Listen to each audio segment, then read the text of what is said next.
ஆன்மீக அன்பர்களுக்கும் தமிழ் நெஞ்சங்களுக்கும் வணக்கம்.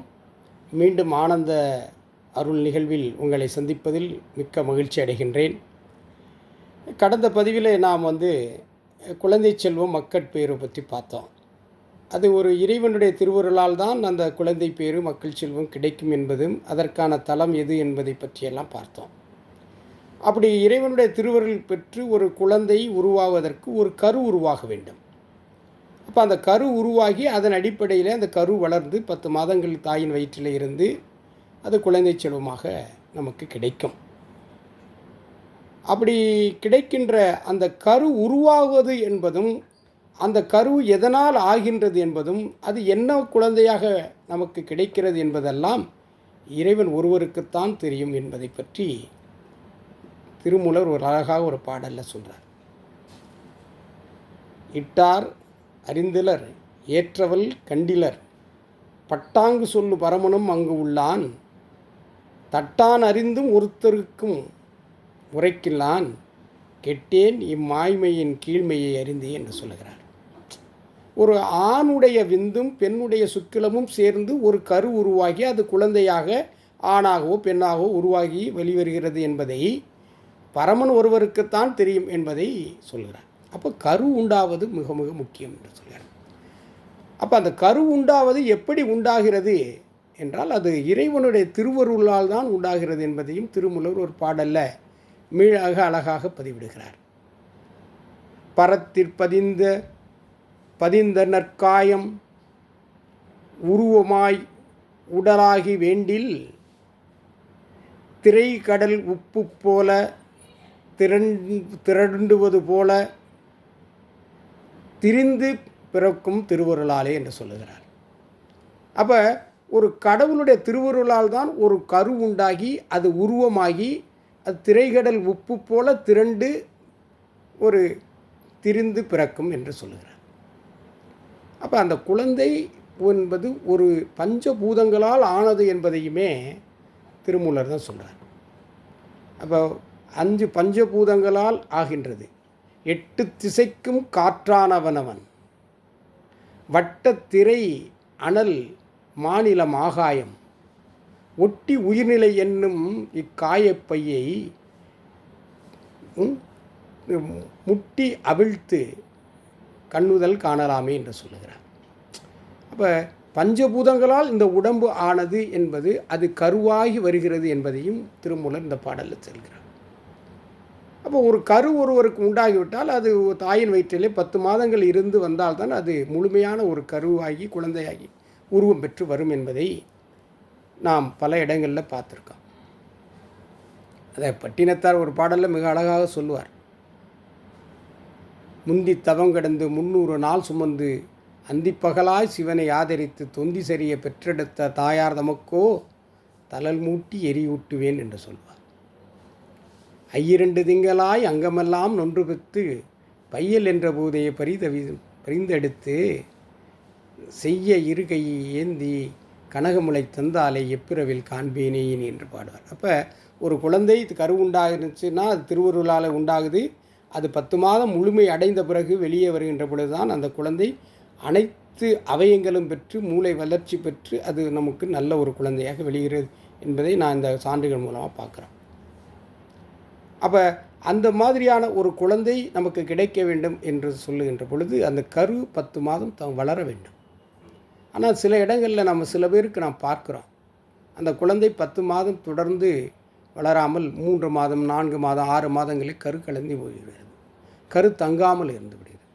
இப்படி சில பேருக்கு சில குறைகள் ஏற்படுகிறது. அப்படிப்பட்டவர்கள் எந்த தலத்தை வணங்கி கருவை காக்க வேண்டும் என்று சொன்னால் அதுதான் திருக்கருக்காவூர் தலம்.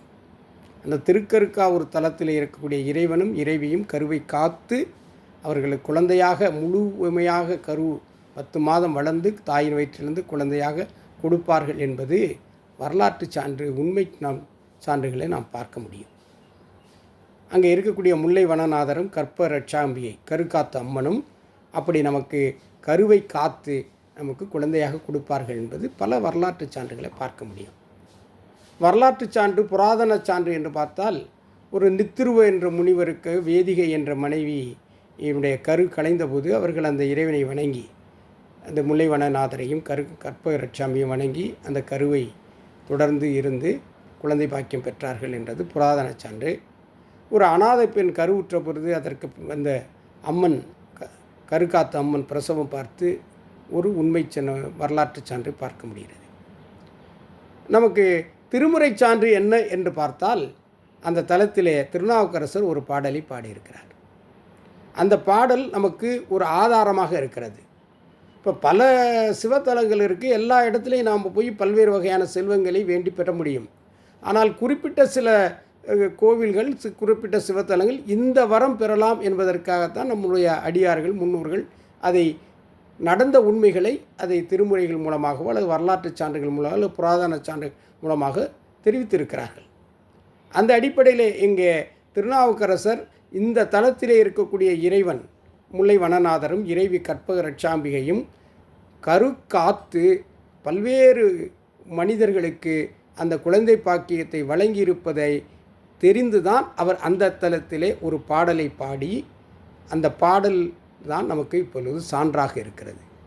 அந்த பாடல்தான் நமக்கு என்னவென்று சொன்னால், வித்தாம் முளையாகும் வேறே தானாம், முத்தாம் வித்தாம் முளையாகும் வேறேதானாம், வேண்டும் உருவமுமாம், விரும்பி நின்ற பத்தாம் அடியார்க்கு பாங்கனுமாம், பால் நிறமுமாம் பரஞ்சோதிதானாம், தொத்தாம் அமரர்கணம் சூழ்ந்து போற்றத் தோன்றாதென் உள்ளத்திலே நின்ற கத்தாம் அடியேற்கு காணாங்காட்டும் கண்ணாம் கருக்காவூர் எந்தைதானே என்று பாடுகிறார்.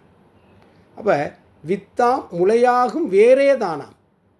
இப்போ ஒரு விதை மண்ணில் விழுகிறது என்று சொன்னால் அந்த மண்ணுக்கு விழுந்த விதை வேறாகி மேலே முளைப்பாக வர வேண்டும்.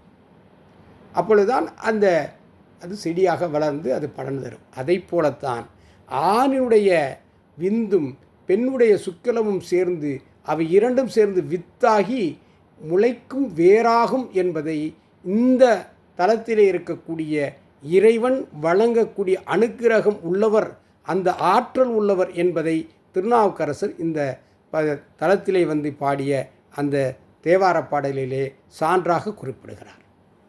அதனால்தான் இந்த பதிகத்தில் இங்கே பாடியிருக்கக்கூடிய இந்த இறைவனை எல்லோரும் வணங்கி கரு களையாமல் கருவை காத்து குழந்தை வரம் பெற்றிருக்கிறதை இந்த திருமுறை சான்று தெரிவிக்கிறது.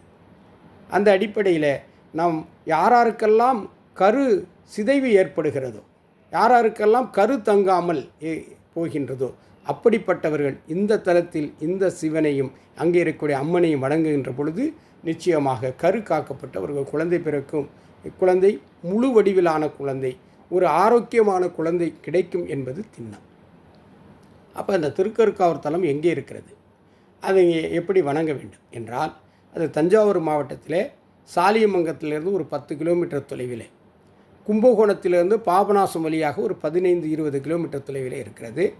காவிரி ஆற்றினுடைய தென்கரையிலே வெட்டாறு தலத்தினுடைய கரையிலேயே இந்த திருக்கருக்காவூர் அமைந்திருக்கிறது. மிக பிரசித்தி பெற்ற இந்த தலம். அங்கே நீங்கள் சென்று வணங்க வேண்டும். எப்படி வணங்க வேண்டும் என்றால், அந்த மாதர்கள், அந்த கரு சிதைவு ஏற்பட்டிருக்கிறவர்கள் நெய் தீபம் ஏற்றி அந்த அம்மனையும் இறைவனையும் வணங்க வேண்டும். நிச்சயமாக அப்படி வணங்கி அந்த பேறு காலத்தில் அந்த தலத்தினுடைய திருநாமங்களை நாம் உச்சரித்து கொண்டு வர வேண்டும். அதே போல் திருமூலருடைய பாடல்கள் 5 மந்திரங்களில் சொல்லப்பட்டிருக்கிற பாடல்கள் கிடைக்க பெற்றால் அது எது என்று சொன்னால், சிருட்டிகை, கற்பக கிரிகை, அதே போல் துரோபாவம், திதி, அதே போல் அனுக்கிரகம். இந்த 5 மந்திரங்கள் பகுதிகளில் இருக்க மந்திரங்கள் பாடல் கிடைத்தாலும் நீங்கள் தொடர்ந்து பேறுகாலத்திலே அவற்றை உச்சரித்து வந்தீர்கள் என்று சொன்னால் அந்த கரு களையாமல் தங்கி உங்களுக்கு சுவப்பிரசவமும் அந்த முழுமையான ஒரு குழந்தையும் நமக்கு கிடைக்கும் என்பதில் எந்த விதமான ஐயமும் இல்லை. அது திண்ணம், அது வரலாற்று சான்றுகள், உண்மை நிகழ்வுகள். இதை நாம் பல இடங்களில் பலரை கேட்டு உண்மையாக நடந்ததையும் நாம் இங்கே பதிவிட விரும்புகின்றோம். ஆகவே இந்த அம்மனையும் அந்த இறைவனையும் வணங்கினால், அந்த முல்லை வனநாதர் கற்பகரட்சியும் வணங்கினால் நமக்கு நிச்சயமாக கரு தங்கி நமக்கு முழுமையான ஒரு குழந்தை கிடைக்கும் என்பது திண்மம். ஆகவே இப்படிப்பட்டு குறை இருக்கிறவர்களுக்கெல்லாம் சென்று அங்கு வணங்க வேண்டும். இந்த பதிவை பார்க்கின்ற நம்முடைய ஆன்மீக அன்பர்கள் தமிழ் உறவுகள், நம்முடைய நண்பர்கள் எல்லோரும் இந்த குறையுள்ளவர்களுக்கு தெரிவித்து அவர்களை இந்த தலத்தில் உள்ள இறைவனை வணங்கச் சொல்லுங்கள், இறைவியை வணங்கச் சொல்லுங்கள். நிச்சயமாக கரு காக்கப்பட்டு அவர்களுக்கு குழந்தை பாக்கியம் நிச்சயம் கிடைக்கும் என்பது இந்த நேரத்திலே நாம் தெரிவிக்க கடமைப்பட்டிருக்கிறோம்.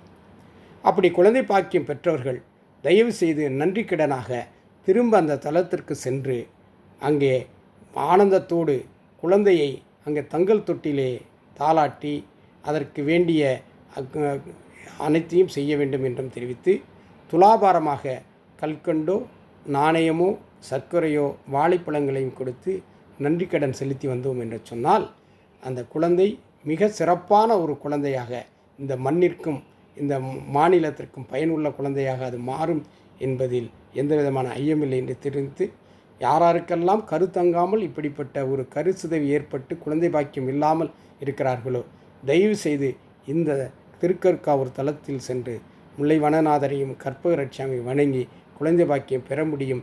இது திண்ணம் என்பதை சொல்லி இத்துடன் இந்த நிகழ்வை நாம் முடித்துக்கொண்டு அடுத்த பதிவில் சந்திப்போம். நன்றி, வணக்கம்.